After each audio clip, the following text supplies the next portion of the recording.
একটা মানুষকে আপনি অনেক ভালোবাসলেন, অনেক কেয়ার করলেন, তাকে স্বপ্ন দেখালেন, এরপর সম্পর্কের মাঝখানে এসে আপনার ভালোবাসার ধরনটাই বদলে গেল। সম্পর্কের শুরুতে করা আপনার সেই ভালোবাসা, কেয়ারিং, স্বপ্ন দেখানো সবকিছু পরিবর্তন করে এক বিষাক্তময় গল্প শোনানো শুরু করলেন। আপনি ভুলে যান যে আপনার সেই মানুষটা আপনার ভালোবাসায়, আপনার কেয়ারিং এ অভ্যস্ত। তারপরেও বুঝে শুনে ভালোবাসার নামে ভালোবাসার মানুষটাকে কিভাবে কষ্ট দেন। কাউকে কখনো এত কষ্ট, এত যন্ত্রণা দিয়েন না। সে এত কষ্ট পায় যে নিজে তো কিছু করতে পারে না, কিন্তু রাতে আল্লাহর দরবারে বসে বলে, আল্লাহ তুমি তো সর্বোত্তম ন্যায়পরায়ণ শাসক, কিন্তু তোমার জমিনে তোমার কিছু তিক্ত বান্দা রয়েছে যারা সূক্ষ্মভাবে ভালোবাসার মানুষের হৃদয়টাকে ভেঙে চূর্ণ বিচন্ন করে, মানুষের চোখের ঘুম হারাম করে, জীবনে বেঁচে থাকার আশা কেড়ে নিয়ে জীবনকে বিষাক্তময় করে দিয়ে আরামে ঘুমায়। হয়তো আপনার প্রতি আকাশ পরিমাণ ভালোবাসা থাকার কারণে সে আপনার কোনো ক্ষতি করবে না, কিন্তু আল্লাহর দরবারে আপনার জন্য অভিযোগ করবে। কখনোই এমনটা করবেন না।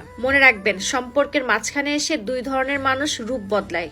এক, যে আপনার কাছ থেকে স্বার্থ উদ্ধার করতে পারছে না, আর নাম্বার দুই, তার কাছে স্বার্থ উদ্ধার করা শেষ। কাউকে ভালোবাসতে না পারলে বেসেন না, কিন্তু আপনাকে কারোর অভ্যাস বানিয়ে মাঝখানে এনে স্বার্থ উদ্ধার করে তাকে ছেড়ে যেয়েন না। একটা ছেলে যতই শক্তিশালী হোক না কেন, সে তার শখের নারীর কাছে সবসময় দুর্বলই থাকে। আপনার প্রিয় মানুষটাকে এই 3টি প্রশ্ন করবেন, তাহলে বুঝবেন সে আপনাকে কত ভালোবাসে। নাম্বার 1, তুমি আমাকে কেন ভালোবাসো? নাম্বার 2, একদিন যদি আমার সবকিছু চলে যায় তাহলে তুমি কি আমার পাশে থাকবে? নাম্বার 3, আমার জন্য তুমি আর কতদিন অপেক্ষা করতে পারবে? একটা কথা বলি, জানেন তো, যাদের রাগ আর জিদ বেশি তাদের জীবনে কেউ থাকতে চায় না। জীবনে এমন কাউকে ভালোবাসেন যে আপনাকে ভালোবাসতে না পারলেও সম্মান দিবে।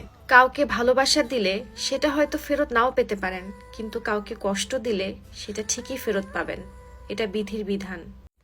যখন কোনো মানুষ আপনার রাগের দাম দেয় না, তখন বুঝে নিবেন ভালোবাসা ফুরিয়ে গেছে। আপনি তার কাছে বিরক্তকর হয়ে গেছেন। আপনি অভিমান করে কথা বলা বন্ধ করে দিলে সে মানুষটাও আর আপনার সাথে কথা বলার চেষ্টা করে না। তাহলে বুঝে নিবেন আপনার জায়গায় অন্য কেউ কথা বলছে। যে মানুষগুলো ছোটখাটো বিষয়ে খুব রেগে যায়, তাদের ভিতরটা কেমন হয় জানেন? নাম্বার 1, এই মানুষগুলোর মনটা একদম পরিষ্কার থাকে। তারা যা বলে সবার সামনে বলে। তারা কখনো এমন হয় না যে পিছনে একটা বলবে, সামনে আর এক রকম। নাম্বার 2, তারা যাকেই আপন ভেবে নেয় তাদেরকে নিজের চেয়ে বেশি খেয়াল রাখে। নাম্বার 3, তারা সবসময় কাছের মানুষদেরকে নিয়ে ভালো চিন্তা করে, তারপরেও কিছু মানুষ তাদেরকেই ক্ষতি করার চেষ্টা করে। নাম্বার 4, বেশি রাগী মানুষগুলো কাউকে ধোকা দেয় না, কিন্তু একটা জিনিস তারা খুব ঘৃণা করে, সেটা হচ্ছে মিথ্যা। এই মানুষগুলো একটা জিনিসই চায়, যা খুশি করো কিন্তু মিথ্যা বলো না। নাম্বার 5, রাগের মাথায় সে তাকেই উল্টাপাল্টা বলে, যার জন্য সে জীবনটাই দিয়ে দিতে পারে।